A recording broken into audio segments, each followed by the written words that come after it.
ముఖ్యమంత్రి రేవంత్ రెడ్డి గారు ఒకసారి కాదు ఒక 4-5 సార్లు ఇప్పటికీ బహిరంగంగా చెప్పినారు. చేతనైతే చర్చకు రండి, చేతనైతే మీరు రండి చర్చకు అని చెప్పి 4-5 సార్లు పిలిచారు. మేము శాసనసభలో ప్రతి సందర్భంలో అడిగినాం, చర్చ పెట్టండి, మైక్ కట్ చేయకండి, మీ వాదన మీరు చెప్పండి, మా వాదన మేము చెప్తాము, తర్వాత ప్రజలు తెలుస్తారు ఎవరి వాదన కరెక్ట్ అని చెప్పి మేము 10 సార్లు చెప్పినాం. కానీ శాసనసభలోనేమో చర్చ పెట్టరు, పెడితే మైక్ ఇవ్వరు. ఆఖరికి మా ఆడబిడ్డలు 4.5 గంటలు నిలబడి 4 నిమిషాలు 4 సెకండ్లు మైక్ ఇవ్వమంటే కూడా మైక్ ఇవ్వలేదు. కెమెరా మా వైపు తిప్పను కూడా తిప్పరు.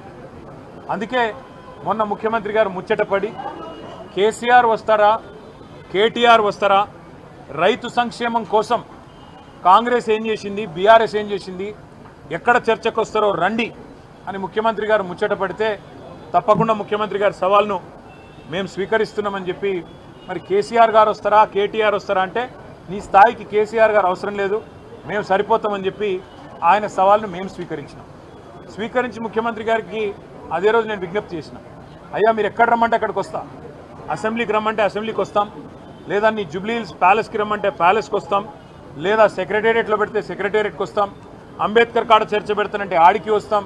ఇక ఏది కాదు నువ్వు తప్పించుకుంటావని మాకు తెలుసు కాబట్టి, నీకు అలవాటు కాబట్టి, గతంలో కూడా ఇట్లాగే కొడంగల్లో ఓడిపోతే రాజకీయ సన్యాసం చేసి తప్పుకుంటా అన్నావు.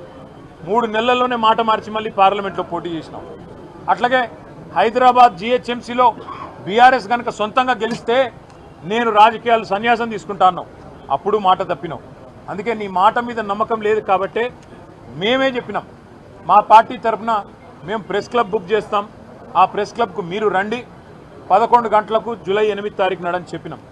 చెప్పినట్టుగానే కొడంగల్లో ఎక్కడో కాదు, ముఖ్యమంత్రి గారి సొంత నియోజకవర్గం కొడంగల్లో కూడా ఇంతవరకు రైతు బంధు పడని 670 మంది జాబితాతో సహా, రైతుల జాబితాతో సహా, వాళ్ళ పేర్లు, ఫోన్ నంబర్లు, వాళ్ళ ఇంటి అడ్రస్తో సహా మేము చర్చకు సిద్ధమై బయలుదేరిపోతూ ఉన్నాం.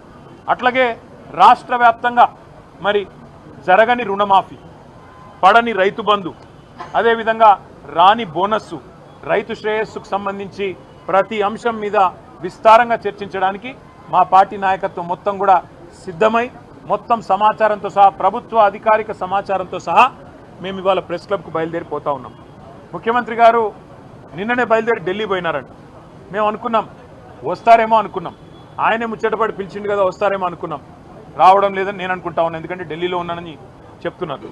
మరి వ్యవసాయ మంత్రి గారు వస్తారా, లేదా ఇంకెవరన్నా బాధ్యత గల మంత్రి గారు వస్తారా, లేక ఉప ముఖ్యమంత్రి గారు వస్తారా మాకు తెలియదు. ఎందుకంటే ముఖ్యమంత్రి గారు స్వయంగా విసిరిన సవాల్ కాబట్టి తప్పకుండా వారి ప్రభుత్వం నుంచి ఎవరైనా ఒక బాధ్యత గల వ్యక్తి వస్తారని నేను అనుకుంటా ఉన్నా.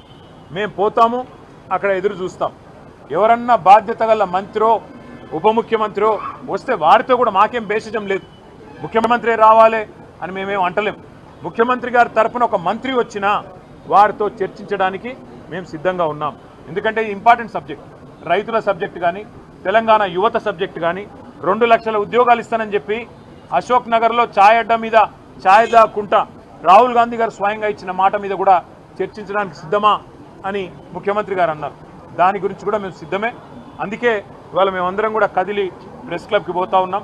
అక్కడ ఎవరో ఒక మంత్రి గారు, బాధ్యత గల మంత్రి గారు వచ్చినా చర్చించడానికి మేము సిద్ధంగానే ఉన్నామని చెప్పి తెలియజేస్తూ, మరి ముఖ్యమంత్రి గారు మాట నిలుపుకొని తప్పకుండా హాజరు కావాలని, ఇవాళ హాజరు కాలేని పక్షంలో మరొక రోజు వారు ఏ స్థలం చెప్పినా, ఏ తేదీ చెప్పినా, ఏ రోజు చెప్పినా, ఏ డేటు ఏ టైం చెప్పినా తప్పకుండా మేము వస్తాము మా పార్టీ తరఫున మళ్ళొకసారి వారి సవాల్ను స్వీకరిస్తూ, వారికి విజ్ఞప్తి చేస్తూ, చర్చలో తప్పకుండా ఎవరైనా మంత్రి గారు వస్తే వారికి కూడా ముఖ్యమంత్రి గారికి చెప్పాలనుకున్న అన్ని విషయాలు, రాష్ట్రంలో రైతులకు జరుగుతున్న మోసాలు, రాష్ట్రంలో రైతులకు చేస్తున్న అన్యాయం మీద వివరించి చెప్పడానికి మేము సిద్ధంగా ఉన్నామని మళ్ళొకసారి తెలియజేస్తాం.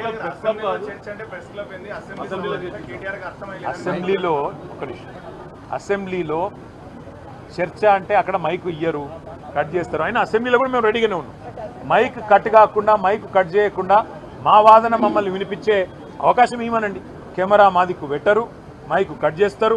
మా సీనియర్ మాజీ మంత్రులు మాట్లాడినా 6 సార్లు 7 సార్లు 8 సార్లు గెలిచిన శాసనసభ్యులు మాట్లాడినా వారి మైక్ కూడా కట్ చేస్తూ ఉన్నారు. ఇదా సంస్కృతి. అసెంబ్లీలో స్పీకర్ గారిని పాపం ఆయనని ఇబ్బంది పెడుతూ అందుకే మేమేమనుకున్నామంటే గతంలో ఇదే రేవంత్ రెడ్డి గారు ప్రెస్ క్లబ్ కూడా మంచి వేదికనే, అది ప్రెస్ వాళ్ళ చేతుల్లో ఉన్న వేదిక, అదేమి ఎవరో మేమేదో ఏర్పాటు చేసిన వేదిక కాదు, ఒక న్యూట్రల్ వేదిక. మరి అసెంబ్లీలో ఎట్లాగో అసెంబ్లీ సమావేశం కూడా పెడతలేరు. మేము అడిగినాం గతంలో ఫార్ములా ఈ మీద చర్చ పెడితే అసెంబ్లీలో పెట్టమని అడిగినాం, పెట్టలేదు. ఆ రోజు ఫార్ములా ఈ మీద చర్చ లేదు, ఈరోజు ఫార్మర్ మీద చర్చ లేదు, ఎక్కడ అసెంబ్లీలో చర్చకు కూడా అవకాశం లేకుండా చేస్తూ ఉన్నారు. కాబట్టే మరి ప్రెస్ క్లబ్ అయినా రెడీ, రేపు అసెంబ్లీలో పెడతాను ముఖ్యమంత్రి గారు మాటిస్తే, మైక్ కట్ చేయకుండా స్పీకర్ గారు కనుక మాటిస్తే తప్పకుండా మా పార్టీ తరఫున మేము మాట్లాడతాం, వారి ఛాలెంజ్ స్వీకరిస్తాం. ఇప్పుడు కేసీఆర్ గారే నడుపుతున్నారా ప్రభుత్వాన్ని, లేక ఇంకెవరైనా నడుపుతున్నారా మాకే తెలియదు. ఇప్పుడు కేసీఆరే అసెంబ్లీ పెట్టాలి, కేసీఆరే నిర్ణయాలు చెప్పాలి, కేసీఆరే ముందు చెప్పాలి ఏదైనా సరే. మరి మీకు కదా ప్రజలు ఓట్లేసింది, మీకు కదా 420 హామీలు, మీరిచ్చిన హామీల ఆధారంగా కదా ప్రజలు ఓట్లేసింది. కాబట్టి నీకు చేతనైతే ప్రభుత్వాన్ని నడుపు, లేదా తప్పుకో కేసీఆర్ గారికి అప్పచెప్పు, ఏం చేయాలో మేము చేసి చూపెడతాం. Thank you.